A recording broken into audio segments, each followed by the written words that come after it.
Baal était le dieu principal des Cananéens et des Phéniciens, largement reconnu comme une divinité de la tempête, de la fertilité et de l'agriculture. Son nom signifie seigneur ou maître dans les langues sémitiques occidentales, ce qui reflète son rôle de figure dominante dans le culte païen. Dans la Bible, Baal devient le symbole ultime de l'idolâtrie, éloignant la dévotion d'Israël de Yahweh. Son culte fut fortement encouragé par le roi Achab et la reine Jézabel, qui importèrent les pratiques religieuses phéniciennes en Israël et les institutionnalisèrent. Cela provoqua un conflit direct avec les prophètes de Yahweh, notamment Élie. Sur le mont Carmel, Élie défia 450 prophètes de Baal de prouver la réalité de leur Dieu en faisant descendre le feu sur leurs sacrifices. Malgré leurs prières et rituels frénétiques, Baal resta silencieux. En revanche, Yahweh fit descendre instantanément le feu du ciel, consumant le sacrifice, l'autel et même l'eau qui l'entourait. Ce récit soulignait l'impuissance de Baal face au Dieu vivant. Les découvertes archéologiques confirment le culte de Baal à travers des inscriptions et des autels. Les représentations le montrent souvent comme un dieu guerrier tenant un éclair, symbole de son prétendu contrôle sur les tempêtes. Son culte comprenait des rituels de fertilité, l'immoralité sexuelle et parfois même des sacrifices humains. Le culte de Baal a sans cesse attiré Israël vers le péché et la rupture de l'alliance, faisant de lui l'une des divinités les plus dangereuses et condamnées de l'Ancien Testament. Asherah était une grande déesse de la fertilité dans la religion cananéenne, décrite dans les anciens textes ougaritiques comme la compagne d'El, le dieu suprême de leur panthéon. Elle était considérée comme la mère des dieux et souvent associée à la fertilité de la terre et de la mer. Dans certaines communautés israélites, Asherah était à tort considérée comme la compagne de Yahvé, une croyance que les prophètes ont farouchement combattue comme blasphématoire. Son culte s'articulait souvent autour des poteaux d'Asherah, des symboles en bois érigés sur des hauteurs ou à côté des autels. Ces poteaux devinrent des centres d'activité idolâtres impliquant la prostitution rituelle et des rites de fertilité. Des rois réformateurs comme Isaïe les ont ensuite détruits pour rétablir le culte authentique de Yahvé.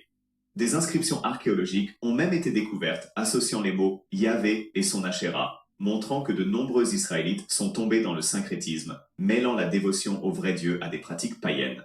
La Bible réprimande à plusieurs reprises le peuple pour s'être tourné vers Asherah, qualifiant cela d'adultère spirituel. Elle est devenue le symbole de la tentation constante pour Israël de faire des compromis, en mélangeant la sainteté de Dieu avec l'immoralité de la culture païenne. Molech, également appelé Molech ou Malik, était l'une des divinités les plus abominables mentionnées dans les Écritures. Il était principalement vénéré par les Ammonites, mais son culte s'est répandu jusqu'en Israël. Molech est tristement célèbre pour exiger des sacrifices d'enfants, une pratique strictement interdite par Yahvé. Lévitique 18:21 et 20:22 à 25 interdisent explicitement de livrer des enfants à Molech, assortissant la participation à cette pratique de la peine de mort. Les rituels consistaient probablement à chauffer une statue creuse en bronze de Molech jusqu'à ce qu'elle devienne rougeoyante, puis à placer des nourrissons dans ses bras tendus, les brûlant vifs. Cette pratique horrifiante est confirmée par des récits parallèles d'auteurs grecs et romains qui décrivent des rituels similaires à Carthage. Tragiquement, même le roi Salomon, sous l'influence de ces femmes étrangères, construisit un haut lieu pour Molech près de Jérusalem, un acte plus tard condamné par les prophètes et les historiens. La vallée de Hinnom, au sud de Jérusalem, devint tristement célèbre comme le centre du culte de Molech. Dans la pensée juive ultérieure, cette vallée, appelée Géhenne, en vint à symboliser l'enfer lui-même. Molech représente ainsi l'extrême perversité de l'idolâtrie, une religion qui exigeait la destruction de vies innocentes au nom de la dévotion. Chemosh était le dieu national des Moabites, souvent représenté comme une divinité guerrière qui décidait de la victoire ou de la défaite militaire. Tout comme Yahvé était le dieu d'alliance d'Israël, Chemosh était considéré comme le protecteur divin et la source de puissance de Moab.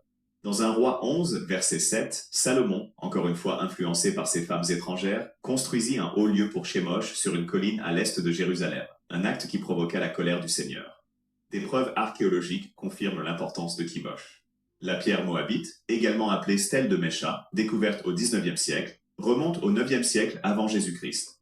Elle relate que le roi Mesha de Moab attribuait directement les victoires et les défaites de sa nation à la faveur ou à la colère de Chemosh. Cela correspond au récit biblique qui présente à plusieurs reprises Chemosh comme central dans le culte moabite. Les prophètes ont condamné Chemosh comme un rival de Yahvé, et le roi Ézéchias a ensuite détruit ses sanctuaires lors de ses vastes réformes religieuses. Chemosh est ainsi devenu non seulement un dieu étranger, mais aussi un symbole des alliances dangereuses d'Israël et de leur tendance à adopter les dieux des nations voisines.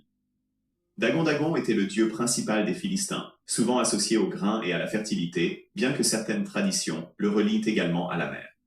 Dans le chapitre 16 du livre des Juges, les Philistins se sont rassemblés dans son temple pour célébrer la capture de Samson, louant Dagon pour avoir livré leur ennemi entre leurs mains.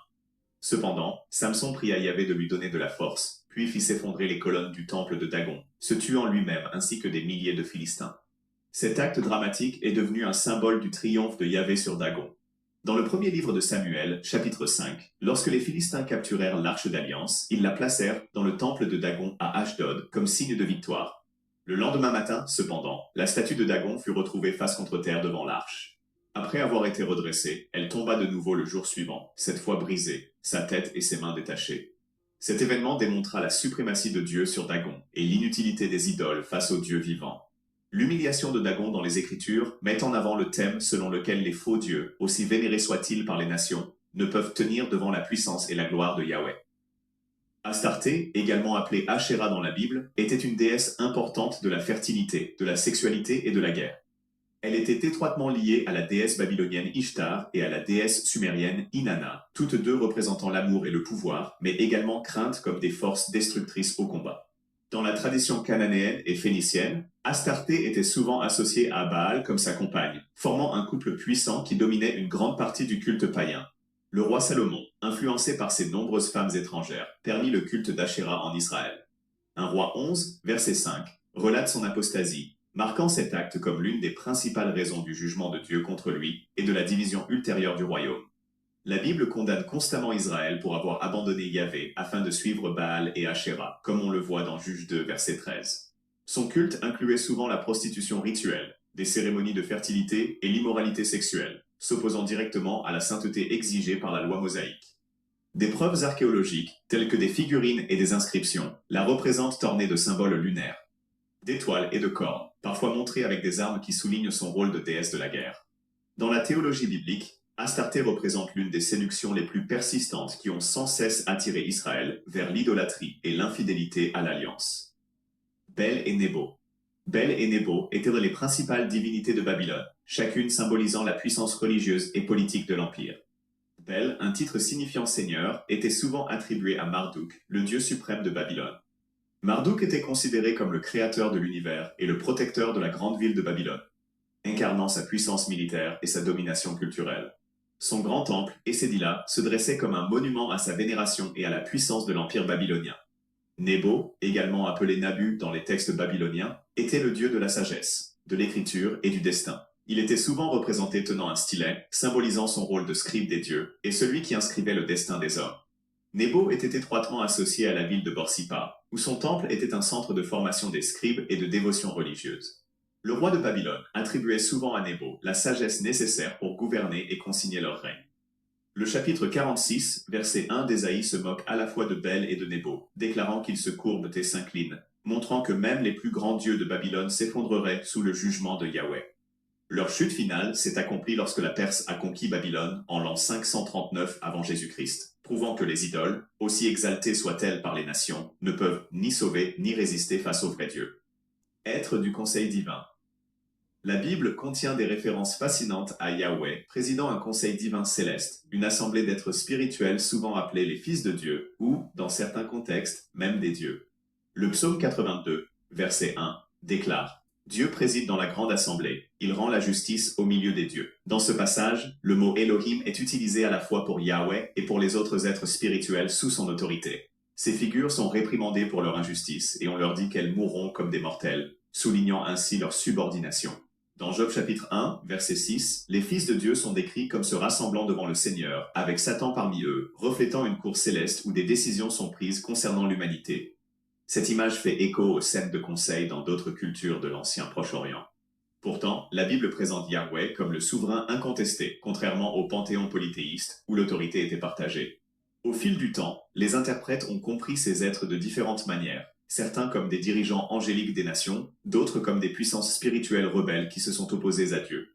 La Bible affirme que, bien que ces êtres spirituels existent, ils restent sous le commandement ultime de Yahweh, montrant que le monothéisme en Israël n'était pas le déni des réalités spirituelles, mais l'affirmation de la souveraineté absolue de Dieu sur elles.